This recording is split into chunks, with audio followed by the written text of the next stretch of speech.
Hello and welcome. My name is Keith Pickelman.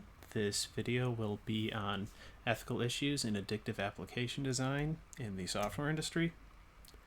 So addictive application design is any design technique used to get users hooked on them. This can be, applications can range anywhere from video games to social media. I think social media is more prevalent with like Facebook, Instagram, Twitter, and YouTube. The stakeholders will be software designers, the people responsible for designing and creating the applications, software companies, the ones employing the designers and making money off of all of the applications, public users who are affected by the mental health problems caused by addictive software design, and the psychiatrists and mental health industry who will have to treat all of the users. The ethical issues are companies want to make money off of applications, and the best way to do that is have their applications used the most. Software engineers obviously want to appease their bosses and make money for the companies, but they shouldn't be deceptively or using deceptive design to put the public health at risk. The first option is the do-nothing approach. So companies would continue to create software that is addictive. The public would continue to be affected by all of these mental health issues caused by the addictive application design, and the mental health industry would continue to be burdened by the extra mental health issues caused by this application design. Ethical codes violated are number 1, since the public health is not upheld. Number 5, the design principles behind addictive application design are inherently deceptive. And number 6, it is not responsible to create an addictive product. Users' mental health would continue to be negatively affected, which I don't think anybody wants.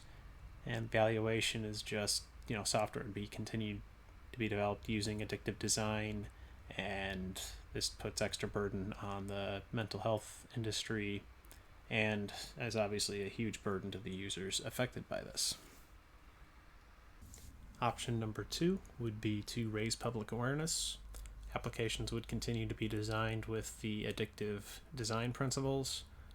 The public would lose faith in the software industry, since they would know that that the software they're using is designed with addictive design choices. Mental health issues would be more addressed, since more people would seek out help, since they would know about the problems with the software. And the mental health industry would continue to be overburdened by the extra people looking for help. Ethical codes violated are number 2, since software engineers are not public health experts. Number 5, the applications are still being designed with the addictive design principles, which are inherently deceptive. And number 6, it is not responsible to create a product that is addictive. Users wouldn't like to know that they are being targeted with these deceptive designs, but at the same time they probably would rather know and be able to do something about it than not. With greater public awareness, the mental health issues would be lessened, but it doesn't address the core issue of the applications are being designed to get people addicted. Option number 3 would be to limit application design. So applications would be designed using less addictive techniques. There'd be more oversight on the software industry, either from internally or externally from the government. Users are less affected by the software design, their mental health would be overall better, and the mental health industry would not have to treat quite so many people for it, and companies would lose money from their software being used less. Ethical codes violated would be number 4, since the software engineers would be purposefully designing software that would be used less and make less money for their companies. People would probably like this option, since they wouldn't have to do much. The applications themselves would have to change. This would allow greater public mental health, and putting it into law would definitely help raise compliance. Software evaluation would be software designers would have to redesign a lot of applications and come up with different ways to do similar things without it being addictive. Companies would hate this, as they would be making less money, but this addresses the core issue of the applications being addictive. Option number 4 would be to put time limits on applications. Consequences would be public anger from being told what to do. Nobody in the public likes that. If the government tries to put this into laws, there may be users' rights violated. Better overall mental health, since the applications would be used less, so you would have to find other things to do once you hit that time limit.